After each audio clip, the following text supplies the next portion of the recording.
नमस्कार. स्वागत आहे तुमचं अंजलीच रेसिपी मराठीमध्ये. आज आपण पाहणार आहे मराठवाड्यातील एक पारंपरिक पदार्थ, उन्हाळ्यामध्ये हमखास बनवलं जाणारं ज्वारीच्या पिठाच्या धिरड्या आणि आमरस.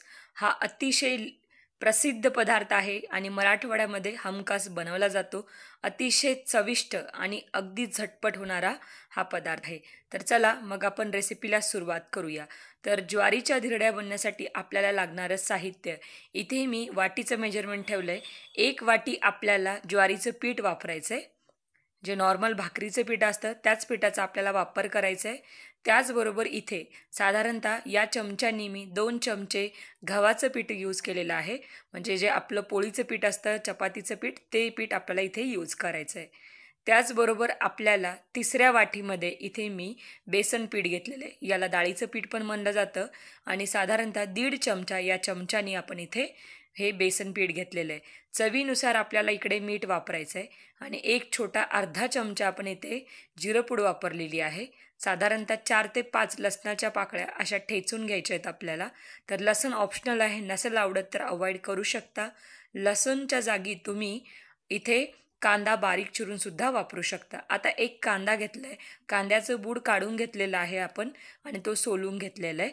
तर कांद्याचा वापर आपल्याला धिरड्या बनवत असताना आपल्याला तेल लावण्यासाठी वापरायचं आहे. तर आता आपण एका पॉटमध्ये हे सगळे पिठं काढून घेतलेले आहेत. ज्वारीचं, गव्हाचं आणि बेसन पीठ. यात चवीनुसार आपल्याला मीठ ॲड करायचं आहे. लागल तसं तुम्ही यात मीठ ॲड करू शकता. त्याचबरोबर जिरंपूड टाकायची आहे आणि साधारणतः लसणाच्या पाकळ्या आपण ज्या ठेचून घेतल्या होत्या त्या ॲड करायच्या आहेत आणि व्यवस्थित हे मिश्रण मिक्स करून घ्यायचं आहे. आता यात आपण लागल तसं पाणी टाकणार आहोत आणि पाणी टाकून एकदम असं थोडंसं जाडसरच पीठ करायचं आहे. खूप जास्त पातळही नाही आणि खूप जास्त असं एकदम दाटसरही नाही आहे. तर एक मध्यम कन्सिस्टन्सीचं तुम्हाला इथे पीठ रेडी करायचं आहे. तर बघा इथे जवळपास 1 ते 1.5 ग्लास मी इथे पाणी ॲड करणार आहे आणि जर तुम्हाला मेजरमेंट हवं असेल तर म्हणजे पिठाच्या आपल्याला जवळपास 6 ते 7 पट आपल्याला पाणी लागतं. म्हणजे 1 वाटी जर पीठ असेल तुमचं तर तुम्हाला 6 वाट्या यात पाणी ॲड करावं लागतं. अशा प्रकारे आता आपण साधारणतः 1.5 ग्लास मी इथे पाणी टाकून हळूहळू हे मिश्रण पातळ करून घेणार आहे. म्हणजे या ज्या ज्वारीच्या धिरड्या असतात त्या म्हणजे अगदीच अशा पातळही नसतात डोशासारख्या, नाही त्या खूप असं जाडसर उत्तप्प्यासारख्या असतात. एकदम मध्यम असतात त्या. म्हणून त्या पद्धतीने आपल्याला इथे बघा असं पीठ बनवून घ्यायचं आहे आणि या पिठाला आपण एक 10 ते 15 मिनटं भिजत ठेवणार आहे. तोपर्यंत आपण आमरस बनवून घेऊया. तर इथे मी 2 आंबे घेतलेत. कुठलेही आंबे वापरा. आंबे पिकवून घ्यायचे म्हणजे आंबा आपल्याला इथे मऊ करून घ्यायचा आहे. जेणेकरून आमरस करायला सोपं जातं. अशा प्रकारे आता आपण त्याच्यावरचं जे टोक आहे किंवा जे बूड आहे आपल्याला यावर म्हणता येईल, जे काळसर तुम्हाला भाग दिसतो आंब्याच्या वरचा, जो देठाकडचा भाग असतो तो भाग काढून घ्यायचा आणि थोडासा आमरस पिळून घ्यायचा. म्हणजे सुरुवातीला जो रस येतो तो थोडासा चीक असतं आणि ते चीक एवढं व्यवस्थित नसतं खाण्यासाठी, म्हणून ते काढून टाकायचं. आणि आता अशा प्रकारे आपण आता एका पॉटमध्ये हा आंबा पिळून घेऊया आणि याच्यापासून रस जो असतो तो काढून घेऊया. हे बघा अशा प्रकारे. तर इथे मी जस्ट 1 ते 2 आंब्याचा तुम्हाला आमरस किंवा रस बनवून दाखवलेला आहे. फक्त तुम्ही तुमच्या क्वांटिटीनुसार कमी जास्त प्रमाणामध्ये आमरस बनवू शकता. पण मराठवाड्यामध्ये लातूर साईडच्या भागामध्ये हा आमरस धिरड्याबरोबर बनवला जातो आणि अतिशय छान लागतो खाण्यासाठी.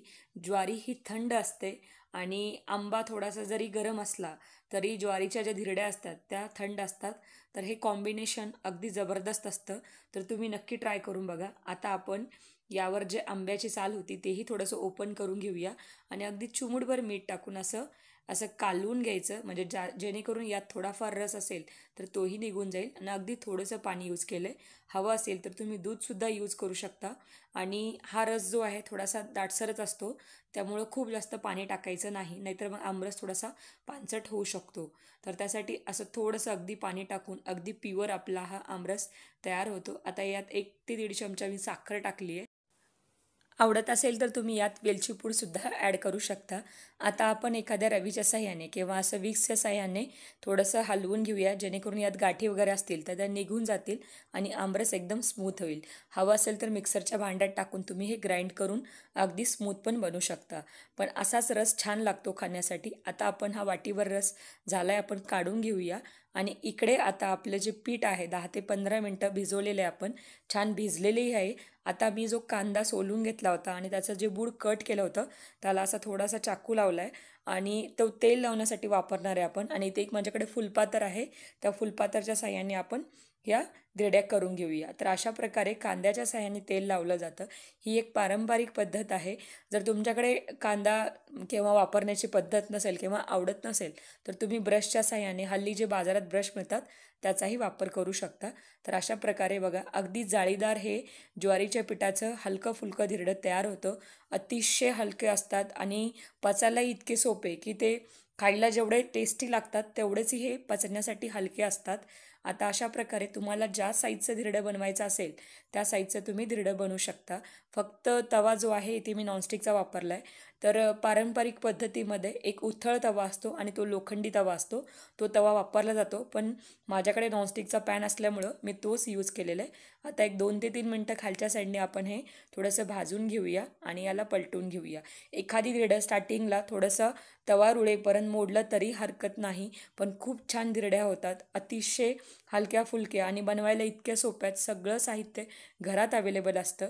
तर बघा किती छान जाळी पडलेली आहे आपल्या इथे धिरड्याला. तर तुम्ही नक्की ट्राय करून बघा. खूप छान लागतात अशा प्रकारचे धिरडे. आता खालच्या साईडने 1-2 मिनटं मी असं त्याला परतून भाजून घेतलं आहे. आता आपण याला फोल्ड करूया आणि थोडंसं याला थंड झाल्यानंतर मग अजून एक फोल्ड याला आपण देणार आहोत.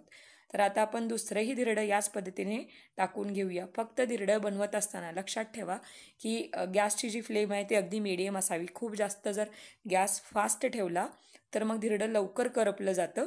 आणि गव्हाचं जर पीठ तुम्ही यात खूप जास्त टाकलं किंवा प्रमाणाच्या बाहेर जर तुम्ही पीठ टाकलं तर धिरडे आपल्या ज्या तव्याच्या तळाशी चिटकले जातात आणि ते खूप लवकर लवकर करपले जातात. तर त्यामुळं थोडं गव्हाचं पीठ बेतानच टाकायचं. गव्हाचं पीठ कमी पडलं तरी हरकत नाही, पण ज्वारीचं पीठ आणि डाळीचं पीठ जर व्यवस्थित असेल तर तुमचे धिरडे व्यवस्थित उमटतात, म्हणजे तव्याला बिलकुल चिटकत नाहीत आणि अगदी जाळीदार धिरडे आपले तयार होतात. तर अशा प्रकारे दुसरं धिरडंही आपल्या इथे तयार झालं आहे. किती छान क्रिस्पी पण होतं वरच्या साईडने आणि अगदी सॉफ्ट असतं आतून. तर बघा इथे धिरडे तयार आहेत. आता याच पद्धतीने 2 ते 3 धिरडे अजून मी बनवून घेणार आहे. एका वाटीमध्ये साधारणतः 4 धिरडे बनवून तयार होतात. तर धिरडे तयार झालेले आहेत. आमरसासोबत हे धिरडे खाल्ले जातात. तर बघा, जाळीदार हे धिरडं तुम्ही अशा प्रकारे सर्व करू शकता आणि त्याबरोबर असा आंब्याचा दाटसर रस असेल तर अप्रतिम बेत आहे. उन्हाळ्यामध्ये येत्या नक्की ट्राय करून बघा. रेसिपी खूप सोपी आहे. मराठवाड्यात हा पदार्थ अतिशय जुना आहे आणि प्रत्येक घरोघरी उन्हाळ्यामध्ये हा पदार्थ बनवला जातो. तर नक्की ट्राय करून बघा. रेसिपी सरळ आहे. शेअर करा, जास्तीत जास्त लाईक करा आणि चॅनेलवर तुम्ही नवीन असाल तर चॅनेलला सबस्क्राईब करायला बिलकुल विसरू नका. सोबतच जे घंटीचं आयकॉन दिलं त्यालाही क्लिक करा. कुठलंही नोटिफिकेशन तुम्ही मिस करणार नाही.